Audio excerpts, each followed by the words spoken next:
Olá, meu irmão e minha irmã.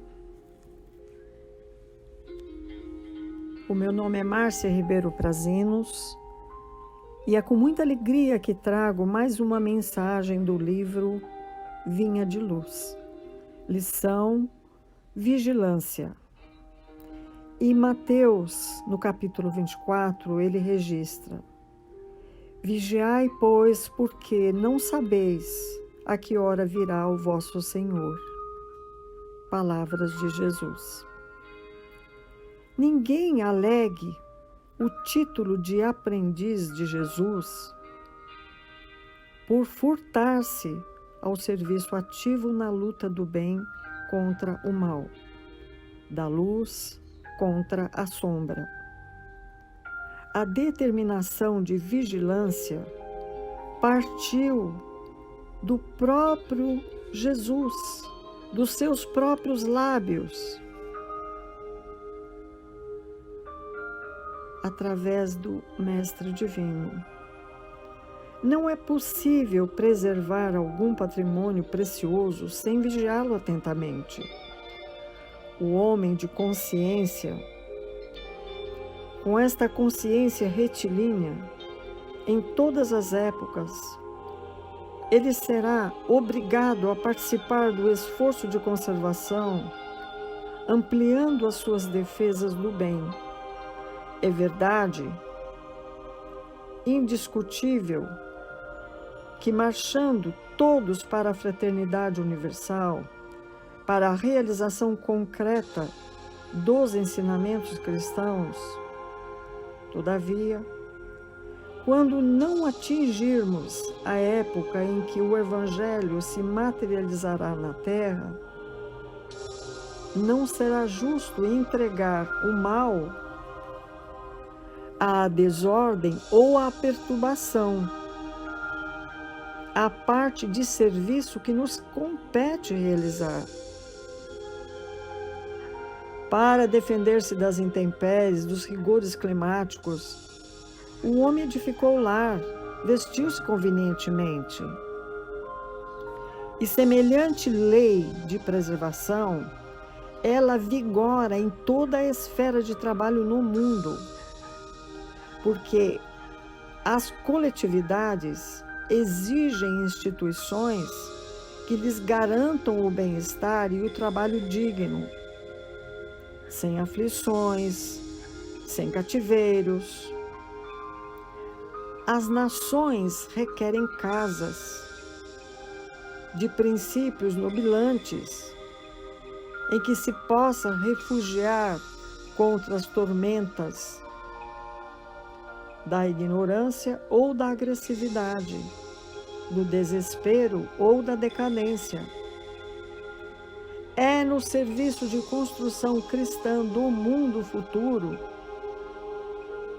e é indispensável vigiar o campo que nos compete para que este mundo futuro chegue em toda a sua pujança de alegria e de felicidade. O apostolado de Jesus, a obra pertence-lhe.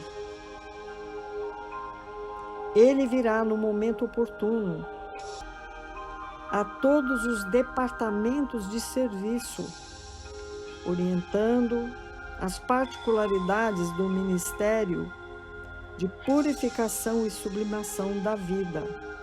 Contudo, ninguém se esqueça de que o Senhor não prescinde da colaboração de sentinelas.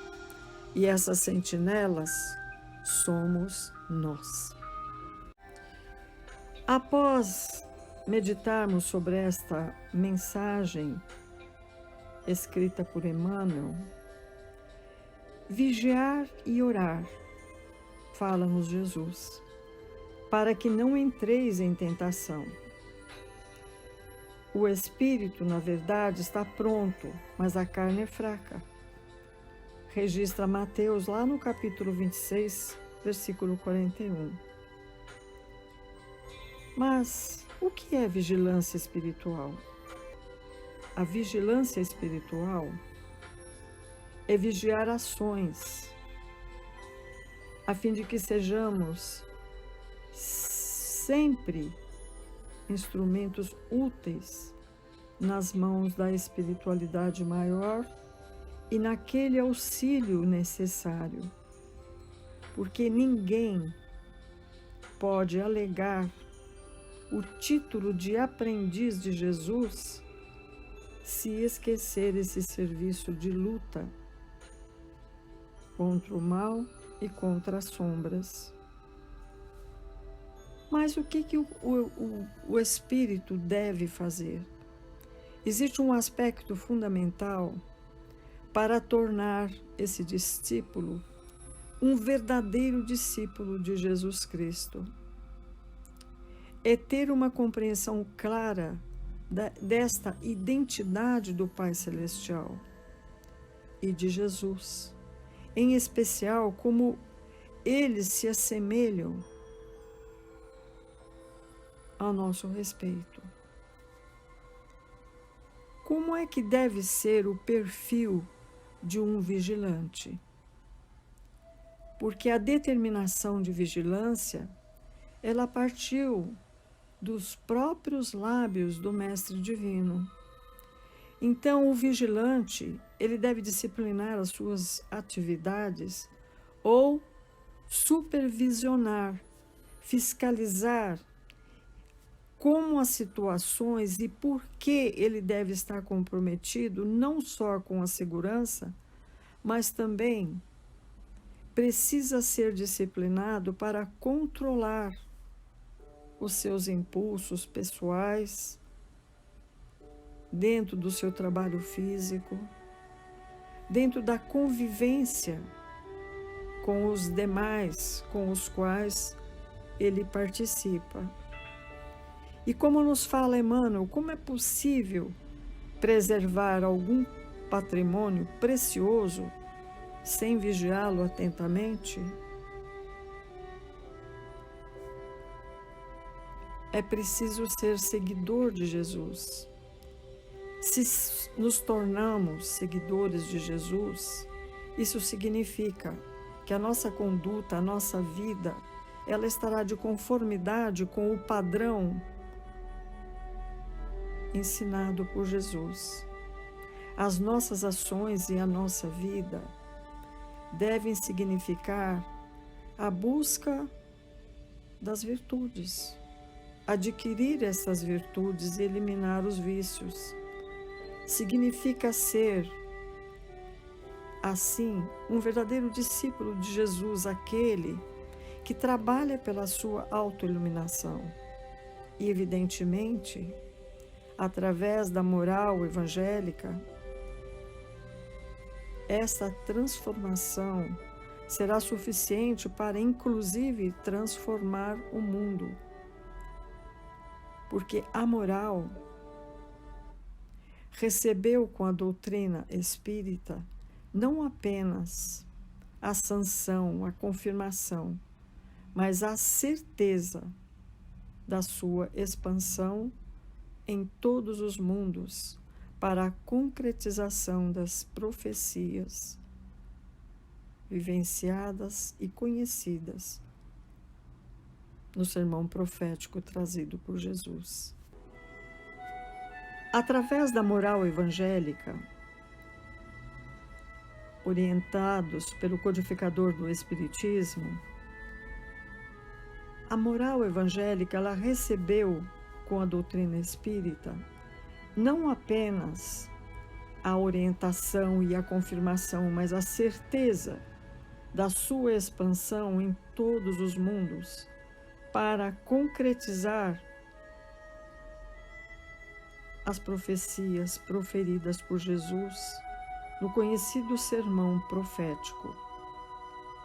Quando Jesus nos diz: levantar-se-ão muitos falsos profetas que seduzirão a muitas pessoas, e porque aumentará a iniquidade e a caridade muitas vezes esfriará. Porém, aquele que perseverar, que vigiar e que se permanecer vigilante até o fim, esse se salvará.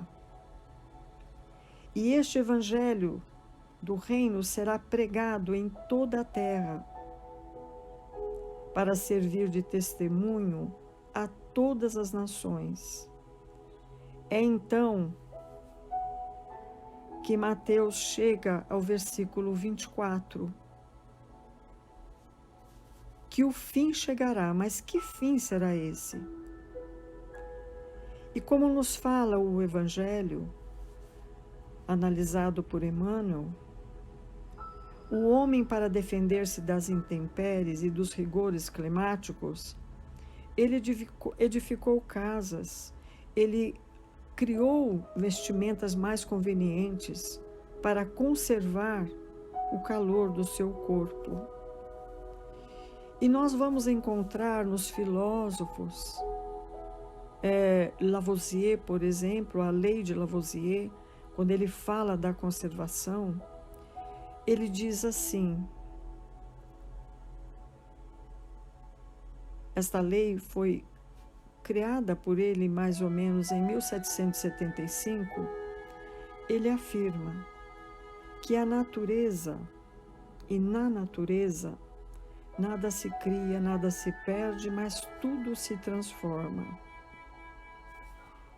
E nós vamos vivendo aqui neste planeta maravilhoso, onde a própria doutrina espírita nos traz revelações de outros orbes, outros espíritos que chegaram para auxiliar a evolução da nossa Terra. Naquele livro, Os Exilados de Capela, de autoria do escritor Edgar Armand, que foi publicado em 1949, há uma tribo rudimentar na África na qual os moradores acreditavam que os seus ancestrais não haviam nascido na Terra, mas sim rebaixados de um outro planeta mais evoluído. Veja que nós guardamos nas nossas memórias, são indícios de que nós nos lembramos de vidas passadas.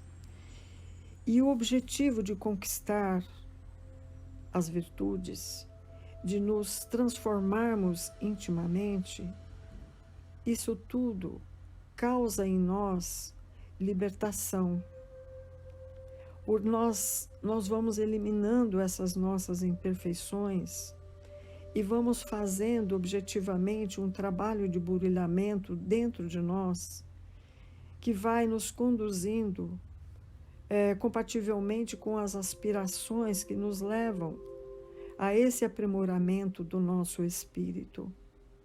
E por que essa necessidade que temos dessa mudança? Isso faz parte do processo de autoconhecimento. Precisamos assumir a nossa evolução, ainda que as imperfeições, como o ciúme, a mágoa, a raiva, são causas desses nossos sofrimentos. É por isso que é necessário a nossa transformação. E é no serviço de construção cristã que nós iremos edificar esse mundo futuro de que nos fala Emmanuel nesta linda mensagem. Ele diz que é indispensável vigiar o campo que nos compete. Sim, porque somos seguidores do Cristo.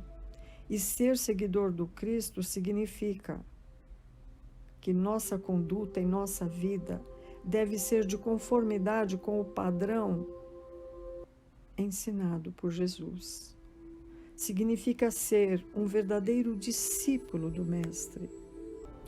Emmanuel estava nos dizendo sobre o serviço de construção cristã do mundo do futuro, que é indispensável nós vigiarmos o campo que nos compete. Poderíamos aqui pensar, como será o nosso mundo em 2040? Quais serão os avanços? Como será o cenário futurista esperado que nós imaginamos e que estamos vendo nos filmes? Será que nós já temos um vislumbre de como poderá ser esse mundo do ano 2040?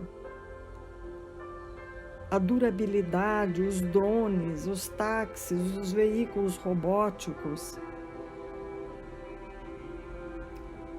O que será que vai acontecer nesse mundo futuro? Ele será amplamente reflorestado, teremos cidades verdes, inteligentes e mais descendentes. E vai existir uma integração muito maior entre as populações do mundo e a população mundial. E o que vai acontecer quando nós indagamos como as pessoas viverão? No concerto universal, nós, na verdade, encontramos as diferentes categorias de mundos. O nosso planeta, ele já passou por esses mundos, mundo primitivo. Estamos ainda num mundo de provas e expiações, mas no limiar de entrarmos na regeneração. E ao entrarmos na regeneração, que certamente em 2040 já estaremos bem próximos, nós vamos ter mundos de revelação, mundos ditos ou mundos divinos. E como é que serão esses mundos felizes?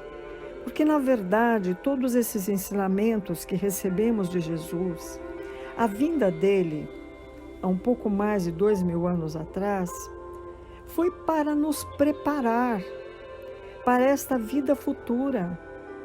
Por isso ele diz, aquele que perseverar até o fim, esse será salvo. Salvo seria viver feliz, conquistar a plenitude da nossa alma, do nosso espírito. Viver nesses mundos ditosos ou felizes, esses são mundos, são planetas, onde o bem, ele sobrepuja o mal. Por isso a felicidade impera. E depois dos mundos felizes, nós teremos os mundos celestes ou divinos, que são habitações de espíritos depurados, onde exclusivamente reina o bem, visto que todos que aí vivem já alcançaram o cume da sabedoria e da bondade. E é por isso que o Emmanuel diz que o apostolado é de Jesus. A obra pertence-lhe.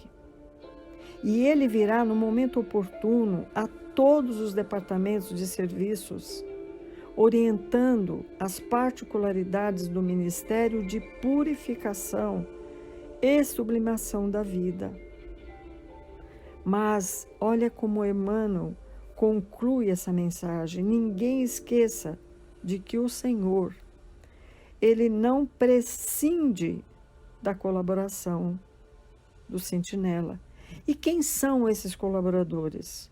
Somos nós, os discípulos de Jesus. E o discípulo de Jesus que tiver coragem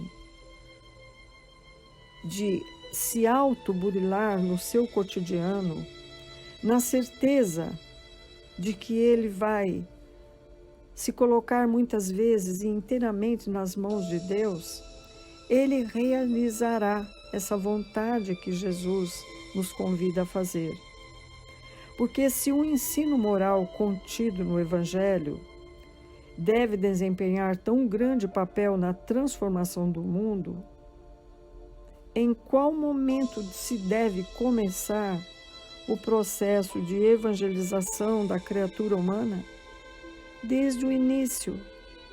Então, Jesus, quando ele chega à Terra, é porque nós, como humanidade daquela época, estávamos já preparados para um passo a mais no entendimento dos sentimentos e do amor, que até ali nós não sabíamos.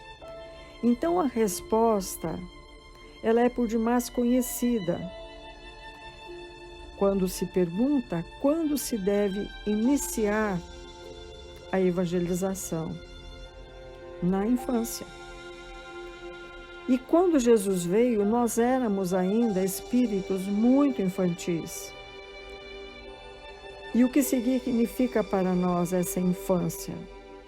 Emmanuel nos esclarece dizendo que a juventude pode ser comparada à esperançosa saída de um barco para uma longa viagem. Isso é a juventude. Mas a velhice será a chegada ao porto. Já a infância é esta preparação. A infância nos prepara para esta grande viagem. A maturidade nos auxilia na viagem. A velhice será a nossa chegada. E assim, os espíritos superiores, eles nos ensinam que encarnando-nos, quando nós encarnamos na Terra, com o objetivo de nos aperfeiçoarmos, que o espírito durante a infância, ele é muito mais acessível às impressões que recebe, capazes de lhe auxiliarem no adiantamento para o que eles devem contribuir e também os incumbindo de educá-los. Está na questão 383 do Livro dos Espíritos. E nesta questão, na 385, Kardec vai dizer, mostrando para nós o que a espiritualidade responde. Deus manda a nova existência para que não lhes possam imputar excessiva seriedade. Dá-lhe todos os aspectos da inocência. Julgando os seus filhos bons e dóceis, os pais lhes dedicam toda a afeição e os cercam dos mais minuciosos cuidados. A delicadeza da idade infantil os torna brandos, acessíveis aos conselhos e também acessíveis a essa experiência nova dos que devem fazê-lo progredir. É na fase infantil que se lhe podem reformar o caráter e reprimir as suas más tendências. Esse é o dever que Deus confiou aos pais, missão sagrada, pela qual eles terão que responder. Essas colocações das respostas da espiritualidade, desta orientação, está na questão 385. E olha que interessante, Emmanuel acrescenta, para melhor compreensão nossa, que o período infantil é o mais sério, o mais propício à assimilação dos princípios educativos. Até os 7 anos, o espírito ainda se encontra em fase de adaptação para a nova existência. Ainda não existe uma integração perfeita entre ele e a matéria orgânica. Suas recordações do plano espiritual são, por isso, mais vivas, tornando-se mais suscetível de renovar o seu caráter e também de estabelecer novos caminhos. Por isso que lá na África, quando falamos sobre os exilados de Capela, a mente daqueles tribais, naquelas tribos primitivas, eles sentiam que tinham vindo de um mundo mais adiantado, agora vivendo em condições mais precárias. Então é isso que nós temos que atingir na nossa maioridade, através da vida corpórea, porque o Espírito ele vem para revelar o seu real caráter, a sua real individualidade. E quando atingimos a idade da maturidade, retoma a sua natureza e se mostra qual ele é. Que o amor de Jesus possa envolver os nossos corações e que através desta mensagem linda, maravilhosa que acabamos de refletir, as luzes do céu se derramem sobre cada um de nós. Que assim seja, graças a Deus.